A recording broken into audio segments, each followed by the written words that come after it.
Welcome to Nocturnal Ledger. There are places in this world where the foundations of reality are cracked, where the soil itself is so saturated with trauma and violence that it refuses to let history sleep. We like to believe that a house is a sanctuary, a barrier between us and the chaos of the outside world. But what happens when the chaos is built directly into the floorboards? What happens when the land you build your life upon has already been claimed by death? Tonight, we open the files on one of the most rigorously documented hauntings in American history. This is not a campfire tale spun from rumors and hearsay. This is a narrative carved from coroner's reports, historical journals, police logs, and the sworn testimony of skepticism-hardened officials. We are traveling back to the dust and blood of mid-19th century California, to a beautiful Greek revival mansion that the United States Department of Commerce once classified as an official haunted house. This is the terrifying true story of the Whaley House. To understand the horror that resides within the walls of this San Diego landmark, we must first understand the ground beneath it.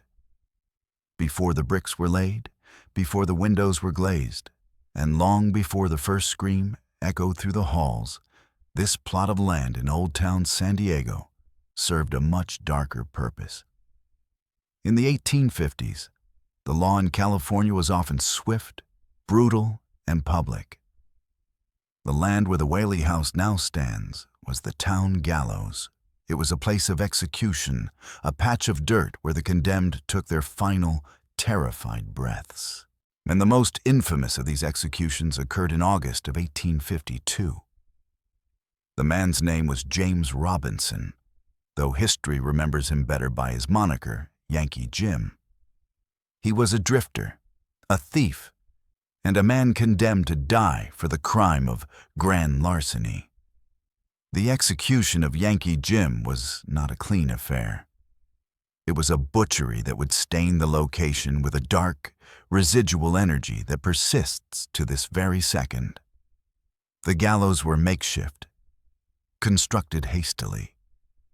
When the wagon was pulled from beneath Yankee Jim's feet, the rope did not snap his neck as intended. The drop was too short. Instead of a quick death, Yankee Jim strangled. Witnesses reported that his toes could still scrape the ground, allowing him to fight against the noose for minute after agonizing minute.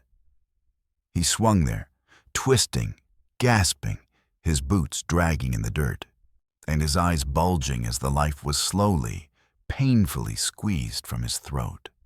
It took a long time for him to die. 5 years later, in 1857, a prominent businessman named Thomas Whaley arrived. He was a man of ambition, a pragmatist who looked at that execution ground and saw prime real estate. Despite the warnings of the locals, despite the blood that had soaked into the clay, Thomas Whaley purchased the land. He believed that the past was the past. He was wrong. He began construction of the finest brick house in Southern California, a symbol of his wealth and status. But even as the foundation was being dug, the workers reported unease. They spoke of a heaviness in the air, a sense of being watched. But Thomas Whaley pressed on. He completed the home, and his family moved in. It did not take long for the impossible to manifest. The very first anomaly reported by the family was a sound. It was distinct, rhythmic, and terrifyingly familiar to anyone who had witnessed the events of 1852. It was the sound of heavy boots. Heavy boots pacing the upper floors, heavy boots dragging across the floorboards. Thomas Whaley himself, a man of logic and commerce, could not explain it. The sound echoed the desperate struggle of Yankee Jim, whose feet had dragged against the earth in his final moments.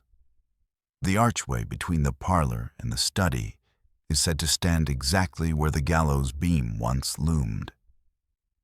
It is in this archway that visitors, for over a century, have reported a suffocating pressure, a feeling of a rope tightening around the throat, a physical manifestation of the strangulation that occurred right there in the empty air. But Yankee Jim was only the beginning. Through the Whaley House is not merely haunted by the land, it is haunted by the tragic disintegration of the family that lived there. The house became a vessel for sorrow, a battery charged by grief. Shortly after moving in, the Whaleys suffered the loss of their 18-month-old son, Thomas Whaley Jr., who died of scarlet fever in the house. The trauma of losing a child leaves a psychic scar, and in the Whaley House, that scar never faded. To this day, visitors and staff report the sound of a baby crying in the quiet hours of the night. It is a soft, distant wailing that seems to come from the walls themselves, the echo of a mother's heartbreak trapped in the masonry. The atmosphere in the house is often described as oppressive. It is not just the visual apparitions that terrify, it is the assault on the other senses. The olfactory phenomena in the Whaley House are among the most consistently documented pieces of evidence. Witnesses do not just see ghosts here, they smell them. For decades, credible sources, including police officers and museum curators, have reported the distinct, overwhelming scent of Havana cigar smoke. Thomas Whaley was a heavy smoker of Cuban cigars. This smell manifests in empty rooms where no one has smoked for a century. It is a thick, pungent odor that drifts through the hallway, signaling the patriarch's presence. Conversely, in the upstairs rooms, the air is frequently filled with the smell of sweet French perfume, the signature scent of Anna Whaley, Thomas's wife. These smells appear and vanish in an instant, defying any natural explanation involving drafts or lingering odors. The horror of the Whaley House deepened as the years went on. The family was plagued by misfortune, but the darkest chapter occurred in 1885. Violet Whaley, Thomas and Anna's daughter, was a woman consumed by depression. After a disastrous marriage that ended in a shameful divorce, a massive scandal in the Victorian era, Violet retreated to the family home, her spirit broken. On the mornings of August 18th, 1885, the heaviness of the house and the heaviness of her heart became too much to bear. She took her father's .32 caliber Smith & Wesson revolver, walked into the backyard privy, and shot herself in the chest. The physical pain was immense, but the tragedy was that she did not die immediately. She was carried back into the house, into the parlor, where she lay in agony. Violet Whaley bled to death on the sofa in the living room. Her final words, taken from a poem, were later found in her suicide note. Mad from life's history, swift to death's mystery, glad to be hurled anywhere, out of this world. Since that day, the second floor of the Whaley House has been a focal point of intense paranormal activity. Violet's presence is described as sad, cold, and overwhelming. Areas of the house associated with her often experience dramatic temperature drops. We're not talking about a draft from a window. Investigators using thermal imaging cameras have documented isolated pockets of freezing air, drops of 20 to 30 degrees Fahrenheit within a specific 3-foot radius, while the rest of the room remains warm. These cold spots move. They seem to possess intelligence. Many visitors have reported a physical sensation of cold hands touching them, or an invisible force brushing past them in the hallway, near where Violet's body lay. The documentation of these events is what sets the Whaley House apart from standard folklore. In the 1960s, the house was in a state of disrepair and was in the process of being restored. It was during this time that the hauntings became aggressive. The sheer volume of police reports filed regarding the Whaley House is staggering. Officers patrolling Old Town San Diego would frequently respond to alarms triggered at the house late at night. Upon arrival, they would find the doors locked, the windows sealed, and the alarm system functioning perfectly. Yet the motion sensors had been tripped from the inside. There is a specific account from a San Diego police officer that chills the blood. During a night patrol, the officer saw lights on in the house. Knowing the museum was closed and empty, he approached to investigate. Through the windows of the upper floor, he clearly saw the silhouette of a woman standing by the glass, looking out.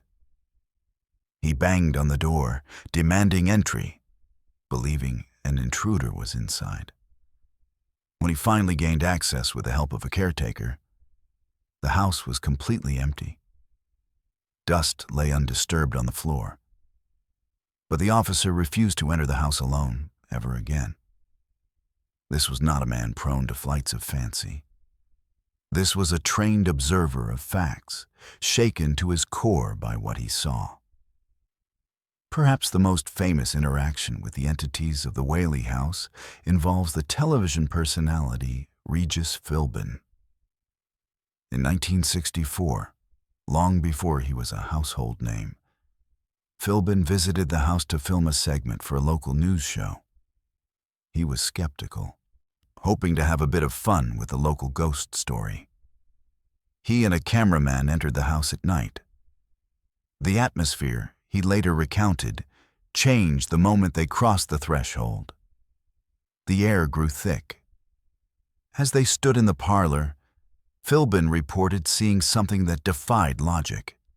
A mist, glowing and ethereal, began to form in the room. It wasn't smoke.